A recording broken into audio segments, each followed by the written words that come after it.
song, from when I was little to now, it's been one of my favorites. I remember when we had just lost our golden retriever, so I was probably 6 or so, and this song, "Holes in the Floor of Heaven," came on. I'm like, oh, my dog's looking down at me. That's so sad. But I've been to one funeral, and it was Joe's brother while I was here. I've never lost anyone, which is, I guess, a blessing, but it's also kind of, for me, I've never lost a family member, never lost a friend. So this song is a great reminder that no matter what, these people that we've lost along the way in our journey in life, that they're always watching us and always with us. So here's Holes in the Floor of Heaven. Maybe. Okay.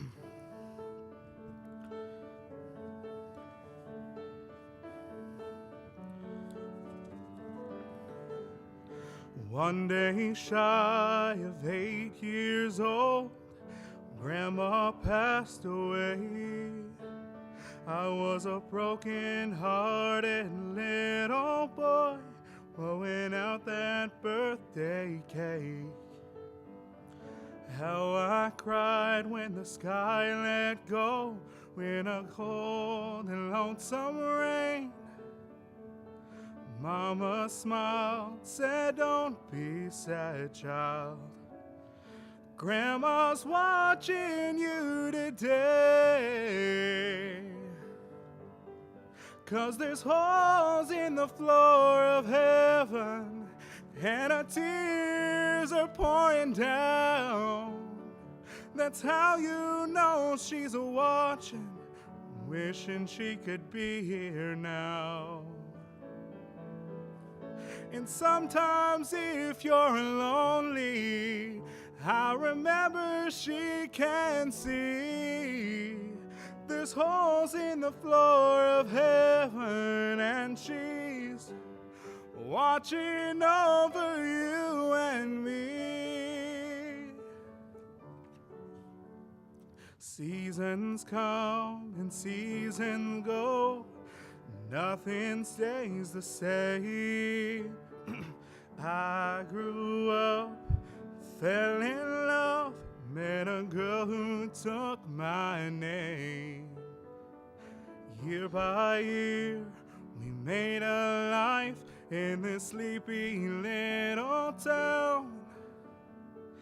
I thought we'd grow together. Lord, I sure do miss her now. 'Cause there's holes in the floor of heaven, and her tears are pouring down. That's how I know she's watching, wishing she could be here now. And sometimes when I'm lonely, I remember she can see. There's holes in the floor of heaven, and she's watching over you and me.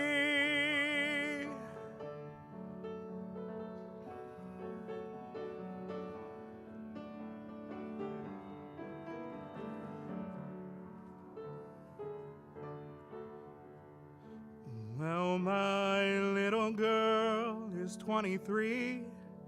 I walk her down the aisle. It's a shame her mom can't be here now to see her lovely smile. They throw the rice, I catch her eye as the rain starts coming down. She takes my hand, "Daddy, don't be sad, 'cause I know Mama's watching now. 'Cause there's holes in the floor of heaven, and her tears are pouring down. That's how I know she's watching, wishing she could be here now. And sometimes when I'm lonely, I remember she can see. There's holes in the floor of heaven, and she's watching over you and me.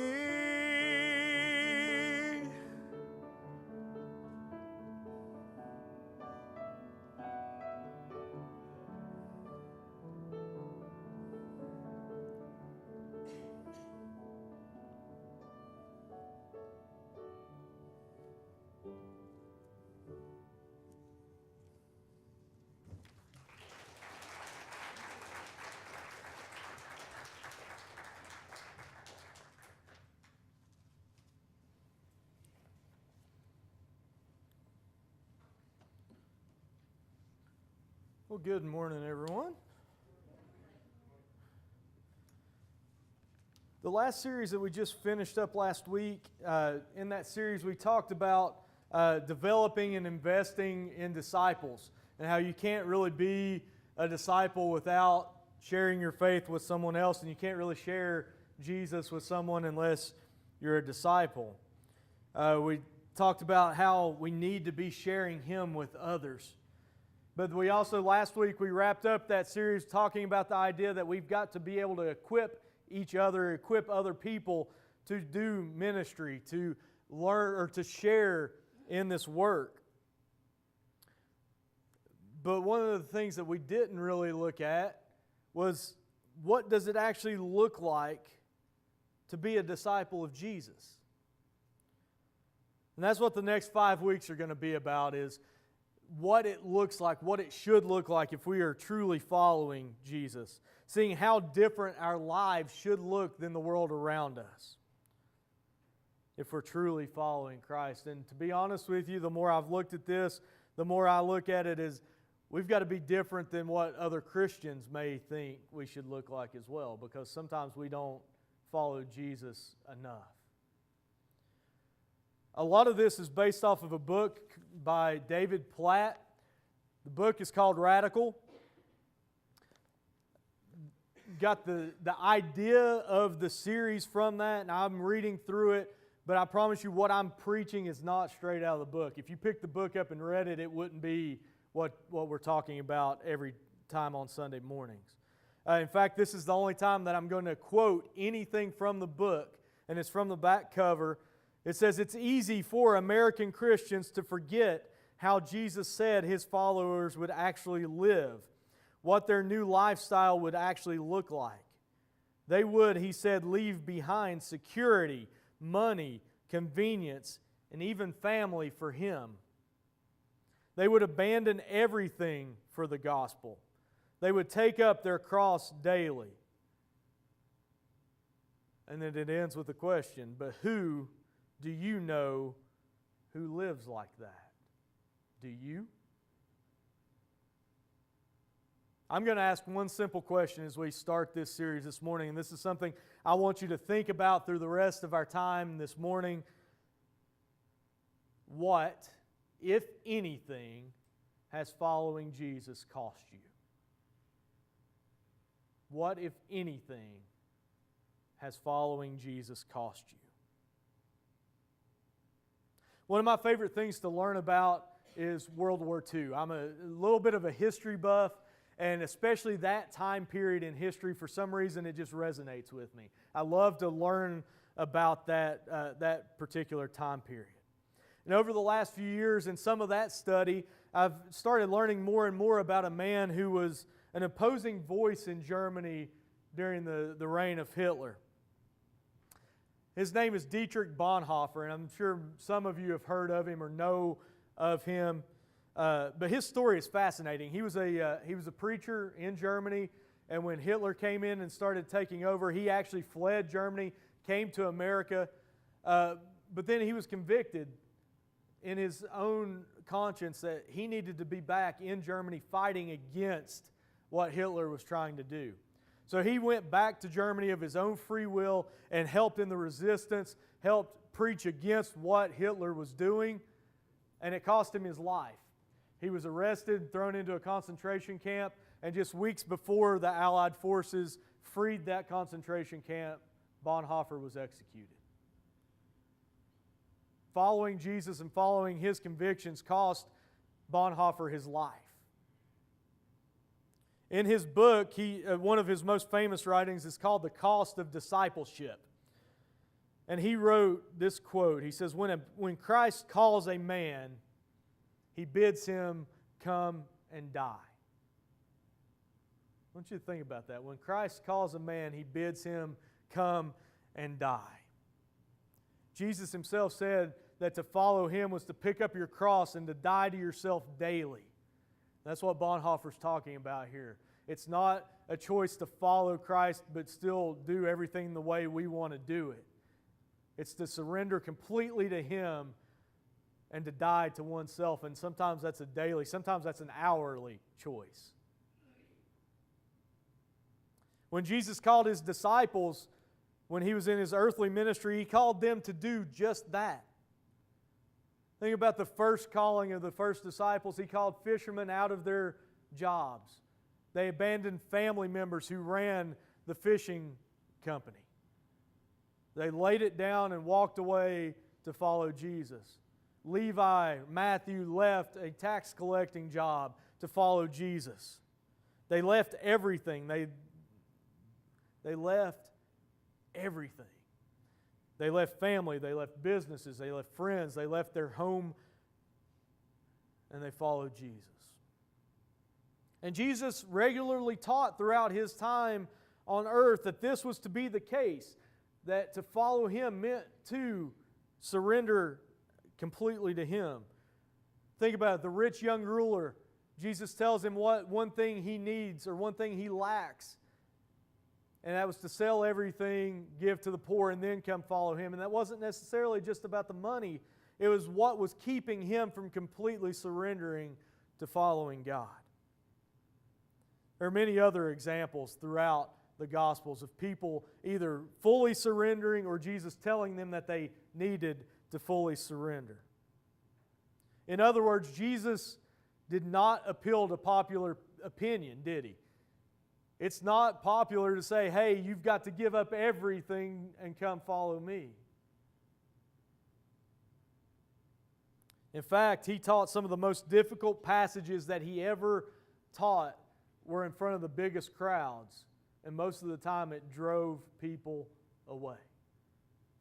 But that's because following Jesus is not always the easiest thing. It's not always the most convenient thing. One such passage is going to be our main passage for this morning, and it's Luke 14, 25 through 33. And this is in front of a rather large crowd as well. Again, that's Luke 14, 25 through 33. And it reads, large crowds were traveling with Jesus, and turning to them, He said, if anyone comes to me and does not hate father and mother, wife and children, brothers and sisters, yes, even their own life, such a person cannot be my disciple. And whoever does not carry their cross and follow me cannot be my disciple. Suppose one of you wants to build a tower. Won't you first sit down and estimate the cost to see if you have enough money to complete it? For if you lay the foundation and are not able to finish it, everyone who sees it will ridicule you, saying, this person began to build and wasn't able to finish. Or suppose a king is about to go to war against another king. Won't he first sit down and consider whether he is able with 10,000 men to oppose the one coming against him with 20,000? If he is not able, he will send a delegation while the other is still a long way off and will ask for terms of peace. In the same way, those of you who do not give up everything you have cannot be my disciple. It's a pretty tough pill to swallow if you think about it, isn't it? If you don't hate your mother and father, in other words, if you don't put Jesus in front of everything in your life, you can't be His disciple. That doesn't mean that we physically have to hate somebody else, but that means that Jesus has to be our priority. In other words, our love for Jesus should take priority above all others in our lives. All others. it's only the person who has considered the cost of following Jesus and committed to pay whatever it may be can truly be Jesus' disciple. It's only that person who has considered the cost and committed to pay whatever it may be that can truly follow Jesus. The calling of Jesus does not necessarily involve the complete abandonment of one's possessions and relationships. Like I said earlier, it's not always about that, though it might. It might be that you need to lay something down like that. Rather, the life of a disciple is one that most certainly requires full surrender to Jesus as his or her Lord. His or her commitment to Him must be without any reservation. In other words, you need to surrender whatever it is that's keeping you from completely following Jesus, whether that be money, whether that be possessions, whether that be a relationship. Full surrender to Jesus is what's required to be His disciple. And just a few chapters before Jesus' teaching that we looked at in Luke 14, he gave a pretty good indication of what this all looks like. He wanted others to know what it might cost them to follow Him. There's a story found at the end of Luke 9 where 3 different people are in a conversation with Jesus at different times, wanting to follow Him, but then after He explained or after His response, they turned and walked away. They were not willing to sacrifice or surrender what it was that Jesus asked of them. Luke 9:57 through 62 records it this way. It says, "As they were walking along the road, a man said to him, 'I will follow you wherever you go.'" That sounds like pretty much surrender to me. But Jesus replied, "Foxes have dens and birds have nests, but the Son of Man has no place to lay His head." In other words, if you're going to follow me at this point, you're not going to have a place to lay your head. You are going to be homeless, is what He tells this man. He said to another man, "Follow me." But he replied, "Lord, first let me go and bury my father." And Jesus said to him, "Let the dead bury their own dead, but you go and proclaim the kingdom of God." Now we think as we look into that sounds pretty harsh. Don't go bury your father who just died.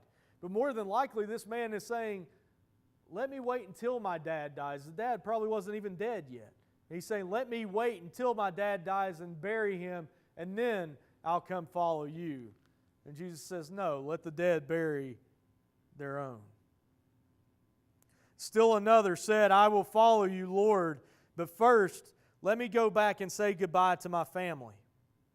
And Jesus replied, "No one who puts a hand to the plow and looks back is fit for service in the kingdom of God." Now, it was Jewish custom when you said goodbye to one's family like that, when you were going on a long trip, it was to throw a party.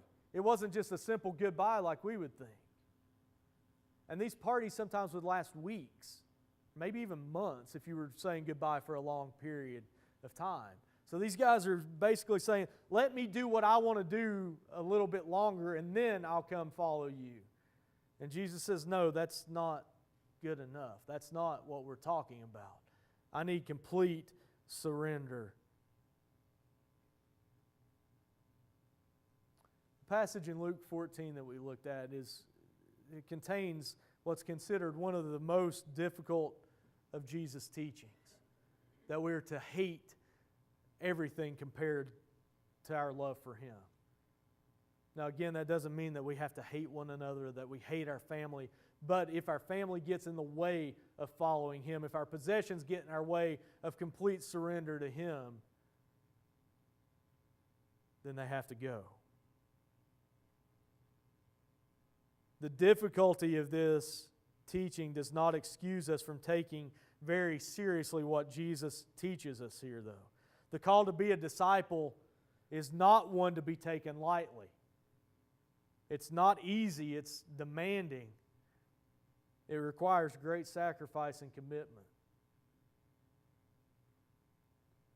In our culture that seeks to always appeal to one's own selfish interests and comforts, Jesus calls us to put Him first, a priority so above everything else in our life that everything else in our lives pale in comparison to Him.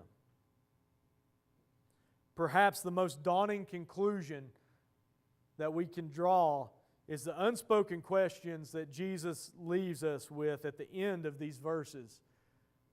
Now that I've been clear about what it will cost, will you follow me? In other words, I've laid it all out for you. It's going to cost you your life. Will you follow me? So what would it look like? What would it look like if everyone in this room this morning would truly commit to living radically different lives than the world around us? I want you to think about that. What would it look like? What if we all not only said we put God first, but each and every one of us followed through with that to the best of our ability? I don't know exactly what would happen because only God could tell us that, but I can promise you this. If we could all do it and come together and do it together, this town would be different. This country would be different. Our workplaces, our homes, our schools would look radically different than they do right now.